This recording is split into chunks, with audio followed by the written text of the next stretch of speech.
আমি কখনো দক্ষিণ এশিয়ার প্রেসিডেন্ট ছিলাম, কখনো দক্ষিণ কলকাতা আইনটিসির প্রেসিডেন্ট ছিলাম, কখনো তৃণমূল যুব কংগ্রেসের প্রেসিডেন্ট ছিলাম। আমি প্রায় 40 বছর ধরে সংগঠনের সাথে যুক্ত। আমার উপর মমতা ব্যানার্জি এবং অভিষেক ব্যানার্জি আস্থা রেখেছেন বলেই তো বেহালা পুরো বিধানসভা কেন্দ্র আমাকে প্রার্থী করেছেন। এবং আমার সহকর্মী, সতীর্থ, সহযোদ্ধা সবার সহযোগিতা, জনগণের আশীর্বাদ, ভালোবাসা নিয়ে আমি 100% নিশ্চিত আমি জয়যুক্ত হব। বেহালাবাসী এই মুহূর্তে কোনো সমস্যা নেই। এবার দেখুন, চলার পথে কোথায় একটু ড্রেনের ব্যবস্থা আছে, কোথায় একটু রাস্তা আছে, কোথায় একটু লাইট আছে, কিন্তু প্রায় বেশিরভাগ সমস্যাই মেটানো হয়ে গেছে। অতএব কোনো বৃহত্তর কোনো সমস্যা নেই। আর আমি বলি, আমাকে যদি বলেন যে আপনি কি প্রতিশ্রুতি দিচ্ছেন, আমি কোনো প্রতিশ্রুতি দিতে রাজি না। কারণ আমি কাজের মাধ্যমে মানুষকে প্রমাণ করতে চাই যে আমি কাজের মানুষ। আমি প্রচারে আলো আসতে চাই না, কর্মই আমার পরিচয়। আস্তে আস্তে আস্তে আজকে যে রাস্তার ধারে থেকে যে আশীর্বাদ করলেন, কতটা মানে মানুষের পাশে থাকার। আমি একটা কথা বলি, আপনার সংবাদ মাধ্যম, আপনারা কিন্তু মানুষের থেকে বেশি বুঝেন। আপনারাই বুঝতে পারছেন যে মানুষের সমর্থন কোন দিকে, এটা বলার অপেক্ষা রাখে না।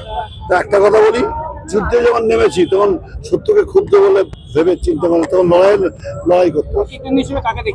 আমার কোনো প্রতিদ্বন্দ্বী নেই। আমার প্রতিদ্বন্দ্বী যারা নামবে তারা দ্বিতীয় কি তৃতীয় হবে, সেই প্রতিদ্বন্দ্বিতা করবে। আমি আবার বলছি, প্রথম কাজ যে কাজটা সামনে আসবে সমস্যা, সেই কাজটাই করবো। বেহালার বুকে এটা গ্রামাঞ্চল না যে এখানে অনেক সমস্যা আছে, এখানে প্রায় সমস্যাই মিটে গেছে। তবে হ্যাঁ, যেটুকু উন্নত আছে তাতে আরো বেশি উন্নত করার চেষ্টা করবো, যাতে বেহালার মানুষ যানবাহন থেকে যে কোনো জিনিসের আরো বেশি স্বাচ্ছন্দ্য বোধ করে, তার চেষ্টা করবো। হ্যাঁ হ্যাঁ, বেহালার বাসীদের বলবো যে আপনারা আমায় ভোট দিন। আমাকে দীর্ঘদিন ধরে দেখেছেন যে মানুষের পাশে থেকে সমাজ সেবা করেছি, মানুষের পাশে থেকে কাজ করার চেষ্টা করেছি। আমার উপর ভরসা রাখুন, আস্থা রাখুন। আমাকে জয়যুক্ত করলে আমি আপনাদের পাশে থাকবো। দাদা, আমাদের একটা প্রশ্ন ছিল যে এখন যে এখনো 7 লাখ যে অ্যাডজুডিকেশনের আন্ডারে রয়েছে, তাহলে সেই যে ভোটাররা এখন তারা ভোট দিতে পারবে না, তো সেইখানে কি মনে হচ্ছে? আমাদের তো এইটাই বক্তব্য যে যারা 7 লাখ তারা কিন্তু আনম্যাপ না, তারা লজিক্যালি ডিসক্রিপেন্সি। তাদের নাগরিকত্ব আছে, তাদের ডকুমেন্টস আছে, কিন্তু হয়তো কোনো একটু চ্যাটার্জির সঙ্গে চট্টোপাধ্যায়ের মিল হয়নি।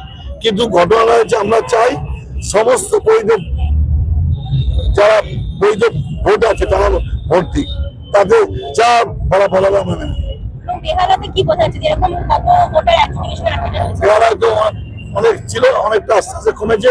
কিন্তু একটা কথা বলি যে এখনই এই মুহূর্তে যেহেতু পুরো ছবিটা আমরা পাইনি, এই মুহূর্তে আমরা নির্দিষ্ট পরিসংখ্যানটা বলতে পারবো না। কিন্তু বেহালায় বেশ কিছু মানুষের নাম দেখা গেছে যারা একজনই সেখানে আছে।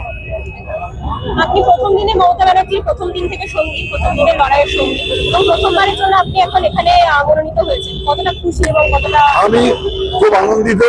সবচেয়ে বড় কথা, দীর্ঘদিনের আমাদের সহকর্মী সতীর্থরা আছে, এখানকার মানুষ আছে, তারা চেয়েছিল আমি কোনো জনপ্রতিনিধিত্ব করি এবং তাদের পাশে থাকি, সেটা পূর্ণ হয়েছে।